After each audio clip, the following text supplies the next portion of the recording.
I think one of the bigger privileges of being a non-binary queer person in leadership is that I represent a ton of babies that don't have voice.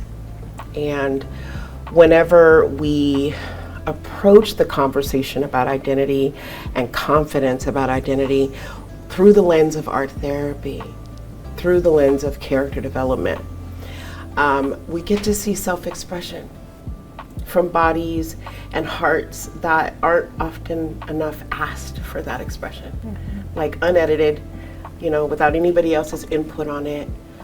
We get to see the creative, innate wisdom pour out.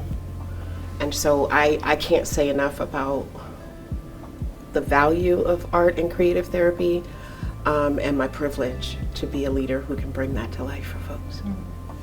I mean, I've talked about this in my own style of how I do therapy. Destigmatizing, one, what people think of when they see therapists.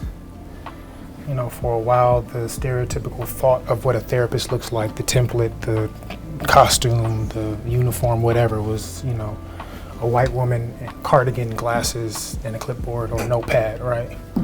Whereas that's not, last time I checked, none of us look like that. Mm-hmm. So I think it's important just to help people feel comfortable coming into the space, seeing something that looks like them. So when I talk to people about therapy, like, yeah, I'll show up in therapy. My hair is what it is. I'm sometimes wearing a dashiki, sometimes I have my gold teeth in just so people can see, like, know whatever you're thinking about as far as therapy is concerned. This isn't that. This is a place where you can come and be yourself, just like your representation. You're a representation of queer, non-binary individuals. We can be a representation of whoever. They seek us out for a reason. So being able to be yourself authentically in that space just visually helps to destigmatize somebody's thoughts and perspectives and approach towards therapy. And then when you open your mouth and how you actually facilitate that space is another icing on the cake or the cherry on top for that. So there's so much when it comes to therapy that needs to be destigmatized, but just something as simple as how you arrive is important.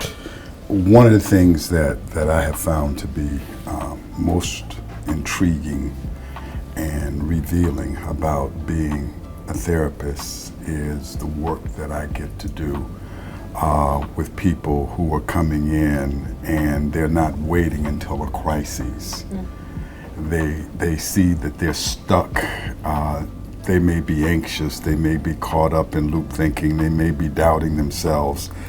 And what we know about therapy does not necessarily mean, quote, you have a mental dis-ease or illness. It means that you may have a challenge in your life.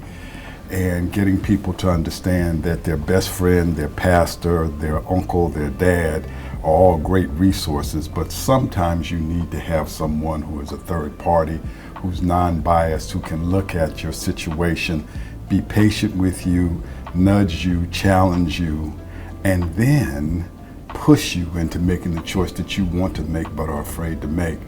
And so when I think about destigmatizing therapy, it is the idea that it is mentoring and parenting yourself by choice with a coach that you pay.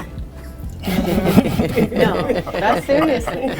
That's serious. That's serious. And like, if we think about how professionals, like multi-million-dollar billionaires, like we think about how they've been mentored by people, how they have coaches. It's just sometimes another name. Sometimes it's just the changing of the language, but that is someone who's a third party. Absolutely. Outside of yourself, outside of your sphere, who has no kind of stake in you making a decision one way or another, but can really be that container for you to like grow into the person you want to be. And so it's like, can we just remove that? Because I know I got bullied as a child. Like, oh, you got anger, and maybe I did have some anger problems. And that's okay. Because again, I was absorbing from the environment. No one in my environment knew what to do with me or how to guide me because they themselves didn't have the tools.